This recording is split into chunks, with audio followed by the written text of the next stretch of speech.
तो इन 5 जो हमारे साम्राज्य थे, डायनेस्टीज थी, इनको मिलाकर कहते हैं सल्तनत काल। ठीक है। अच्छा, इन गुलाम वंश का जो संस्थापक था वो था कुतुबुद्दीन ऐबक। गुलाम वंश का एक दूसरा नाम था ममलूक। ठीक है।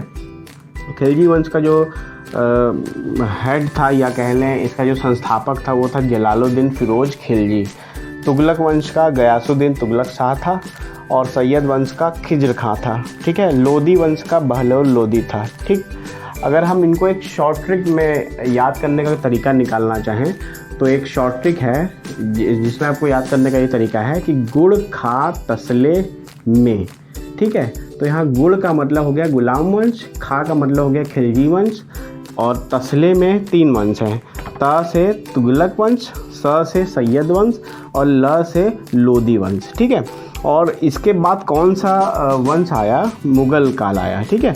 तो मुग़ल काल भी इसी में हम लोग फॉर्मूले में ही जोड़ देते हैं, हालांकि ये सल्तनत काल से अलग काल है।